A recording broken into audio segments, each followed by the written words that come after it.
Bagfuel, baby. What's it like trying to get money in the comedy world? What's it like trying to get money in the comedy world? I've been very fortunate. Congratulations. I was one of those dudes, I'm not even gonna lie, only because you asked, I was able to get money real quick. A lot of comics, probably as you know, maybe if you that's don't why know, you're not mean like the other comics. Maybe that's why you want to get people together, because you didn't have to go through the trials and the tribulations that they went through. So you don't have that, oh, it took me 10 or 20 years. You like, yo, if I got on, I'm gonna fuck with you, I'm gonna bring you on par. Let the church say amen. Pastor Esso. See what that college degree do for a nigga? See what that college But you hit it on the nose. Like, I don't have the stereotypical comedian story. Like, it happened just, I don't know the kid's name, rest in peace. A young comic just died the other night. I forget his name because it's a young dude. But, you know, traditionally, comics since the beginning of time were the most depressed people. We're alcoholics, drug addicts, you know, coming from nothing, and then our anger, we turn it into laughter. Like, not everybody has that same story, right? But in my case, I was that dude, just to give you a little context, I was class clown, I was best sense of humor, I was the nigga that had all the gangbangers laughing and shit. I still, if I was 14 right now, I wasn't going, and that's why I want to be a comedian. Nigga, I didn't know. It was just my personality, right? So when I got in the game, out of all of us amateurs, in the early 90s, I was that dude that was kind of like already making people laugh, already kind of a comedian without actually having the title.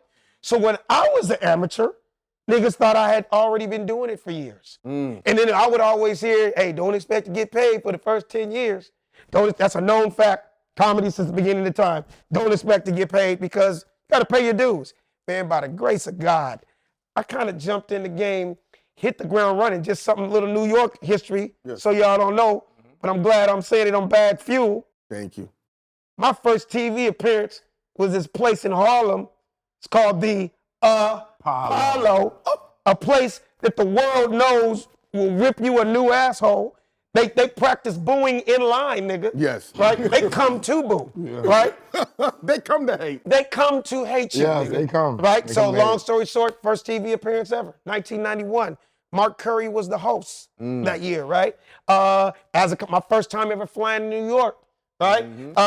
Pay my own way. For the people that don't know, amateur night, you pick your number out of a hat. We all put our numbers in. It was 13 amateurs. What number you think I came in, nigga? 13. 13. Oh. I had to watch 12 niggas in a row get booed off. Nigga, when I say Harlem came in with motherfucking AK-47s to mow these niggas down, I mean, they were getting booed on intros. This next dude, boo! All the way from boo! You're really gonna love boo! Nigga, I'm backstage, terrified, nervous. I'd always heard about trying to tell jokes in New York. I'm like, I'm hoping, this is my first time. I have no clue. I'm just hoping that I survive, right? Yeah. So Mark Curry, by the grace of God, kind of knew who I was as one of the little young amateurs that he saw in LA. In LA. In LA, remember, I didn't have no credits, nigga, I didn't have shit. Yeah. He goes, what do you want me to say for you? I was like, nigga, there is nothing to say for me. I was like, just tell him my name. And he goes, cool, and then I'm gonna tell him you're from LA. I'm like, no, nigga, don't do that. Yes. Whatever you do, do not say I'm from LA. I do not need to get booed just because I'm from LA, right? So anybody will tell you this, as a comedian, when you first start, you get 3 to 5 minutes. But 3 minutes seems like 3 hours. Seems like I didn't even have 2 minutes of jokes, nigga. Wow. So I went up there, and when I tell you, after they booed 12 niggas in a row, when I tell you I flew through my set, it was the fastest, it was the quickest I ever told jokes. I was like, give it up. He's like, give it up for Alan Thomas. I was sitting, good night. Nigga, Harlem.